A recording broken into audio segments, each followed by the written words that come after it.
I've already pre-washed my linen fabric by washing it on high heat, so now I need to iron it smooth.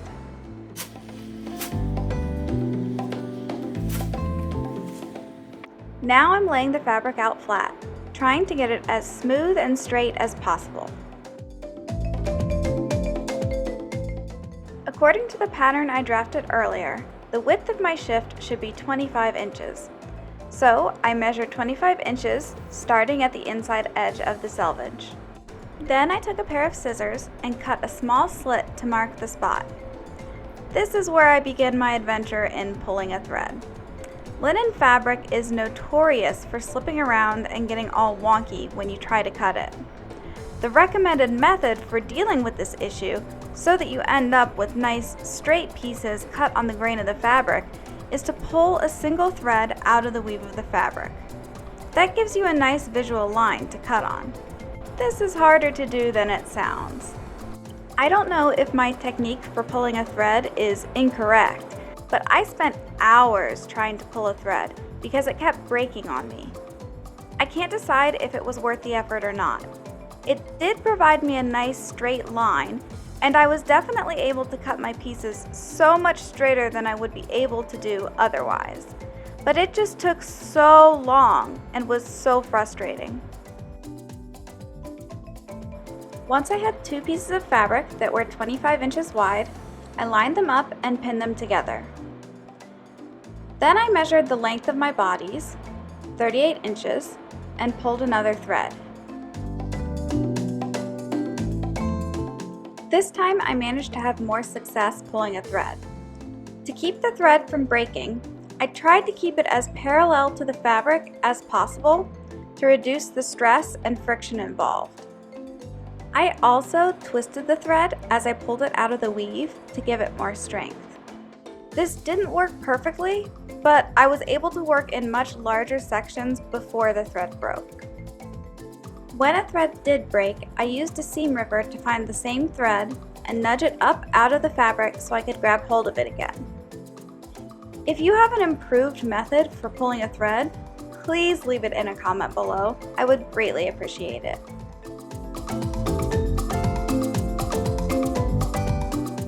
Once the thread was pulled, I cut along the line. I should have cut through both layers of fabric at the same time here. I think it would have been close enough, but I was concerned about the bottom layer not being cut on the grain, so I pulled a second thread and cut it. Setting aside the bodies for the moment, I referenced the pattern I created to cut out the sleeves and the gussets. I left the two reinforcement strips for later because they're so narrow and I didn't want the edges to fray. I pulled threads for the sleeves, but gave up once I got to the gussets. How off grain could I possibly get while cutting 4-inch squares?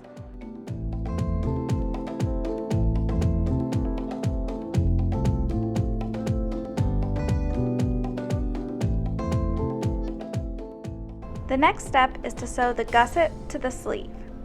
I lined up the two pieces, leaving about 1/4 inch overhang that I will fold over to create the felled seam and encase the raw edge of the fabric.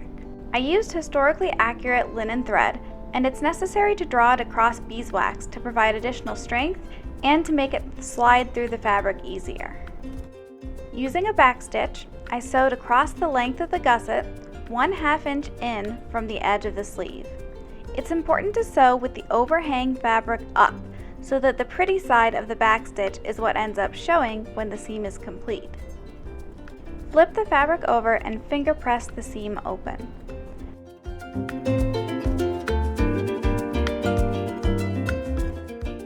Then fold the overhang over the shorter fabric edge to encase it.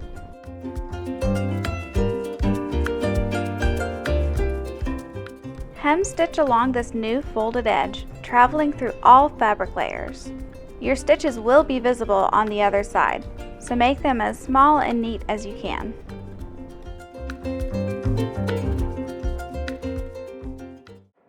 I have just sewn my very first felled seam. Look how pretty it is! Yeah, look how cool that is! I am just beyond thrilled. Oh my gosh, I'm so proud of myself, guys. It looks so good. Once the gusset was stitched to the sleeve, it was time to fold the sleeve over and sew up its length, attaching to the other side of the gusset. First, fold the sleeve in half. Then fold the gusset onto itself until it makes a triangle with the open end of the triangle facing toward the short end of your folded sleeve. The correct orientation of sleeve to gusset folds can be a little confusing. The best way I found to think about it was to literally imagine an arm and armpit going into the structure I just folded. If there's no way for an arm to pass through, you know you've folded your gusset the wrong way. Then repeat the back stitch and hem stitch to create another felled seam, taking care to note which side will be the inside and which side will be the outside of your finished seam. You want that to match the first felled seam that you did. When you get to the corner of the gusset, you'll need to take care to position the fabric so that you only catch 2 layers in each stitch, not all 4.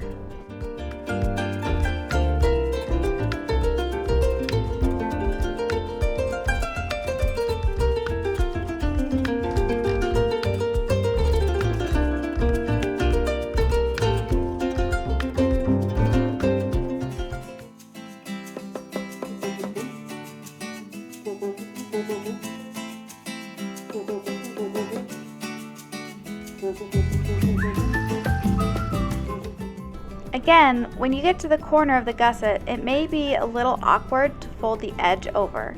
You just kind of have to massage it into place the best you can and not worry too much about it.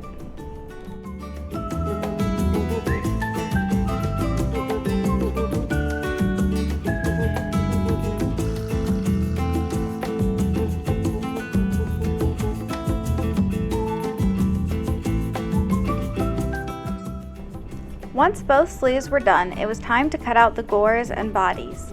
I laid my remaining fabric out on the floor and pinned the 2 layers together. Using a yardstick, I found the center point of the top edge and measured 7 inches on either side. That gives me 14 inches width for the shoulders of the garment. Next, I measured 19 inches down on both sides and marked a diagonal line from the shoulder to that point. These triangular pieces will be the gores.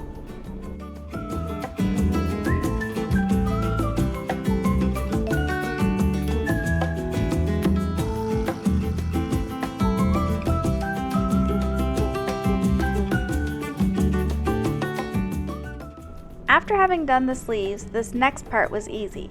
Simply invert each triangular piece, lining up its straight edge with the straight edge on the bottom side of the body. Do the same felled seam, making sure to keep the outside of the seam on the appropriate side. Repeat for all 4 gores.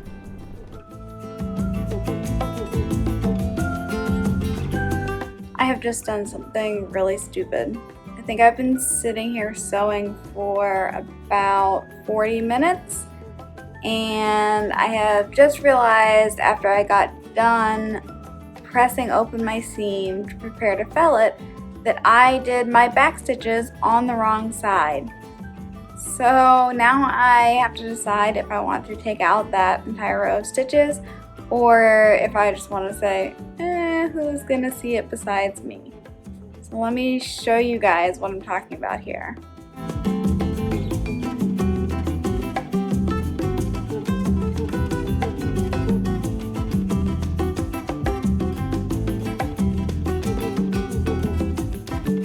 So last night I did in the end decide to take out all my stitches and redo it. I got very frustrated and went and took a nap, which definitely helped my mental state. I took a nap and went and had dinner and then came back to it with renewed energy.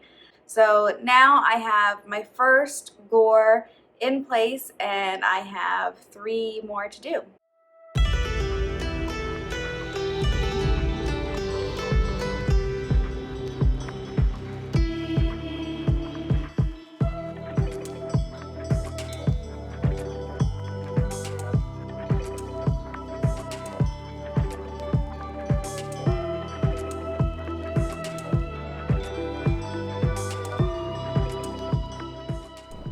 Once all 4 gores were attached, it was time to put in the sleeves. Since I didn't yet know how big my neckline needed to be, I sewed the shoulder seams together only a couple of inches on both sides, so I would have a place to attach the sleeves. I also cut and sewed on the reinforcement strips. Then I flipped the body inside out and placed the sleeve inside. I pinned the sleeve to the body all the way around, then basted it together. A basting stitch moves with the fabric more than pins do, resulting in a more accurate finished product. I felt I needed that extra accuracy since the sleeves were rounded and much more three-dimensional than the straight seams I'd done so far. With the sleeve basted in, I pinned the rest of the side seam together. The point halfway down, where the gores meet, was a little tricky. 4 pieces of fabric come together in a point, and I had to finagle them together with overlap on one side to complete the felled seam. It turned out okay, but there's definitely room for improvement. Next, it's time for the reinforcement strips. These go around the shoulder seam on the inside of the garment. This area gets a lot of wear and tear, especially with the edges of a pair of stays rubbing against it. This extra layer of fabric helps the garment last longer. I cut a strip of fabric 1.5 inches wide and finger pressed it in half. Then I finger pressed each edge again so that the raw edges were folded under. Then, making sure my garment was inside out, I finger pressed the raw edges of the shoulder seam toward the body and pinned the reinforcement strip to it, with the edge of the strip lying directly on the seam. Then I whip stitched it down all the way to the point of the underarm gusset. Once at that point, I was careful to line up the 2 sides of the reinforcement strips so that there was no gap between them. The reinforcement strip should extend a few inches underneath the edge of the gusset. The next step was to hem the bottom. I had some uneven edges where the gores came together, so I trimmed them off, doing my best to keep the curved line even and gradual. Next, I simply folded the fabric up twice to encase the raw edge and basted along the fold, then did a hem stitch. Halfway through, I decided that pinning was easier than basting and abandoned the basted stitch. The only thing left to do at this point was the neckline. This was really intimidating because I wanted the neckline to work well with my stays, which I hadn't sewn yet. I decided to wait until I had my final stays mock-up complete, then tried both garments on together and marked the edge of the stays with a washable fabric pen. This allowed me to perfectly match the line of the stays. It also ended up being a way lower neckline than I would have ever put in without the line of the stays to guide me.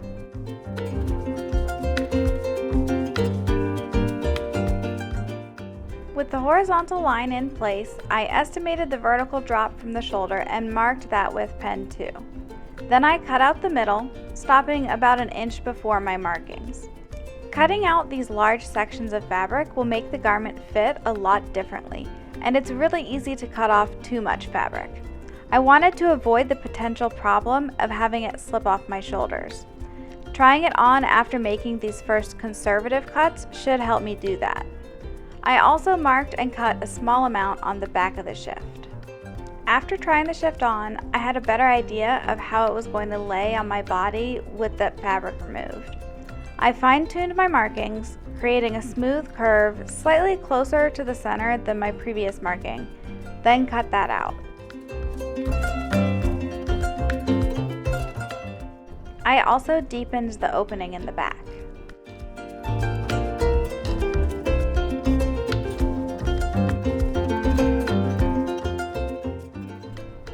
Next, I folded the edge over 2 times and hem stitched it down.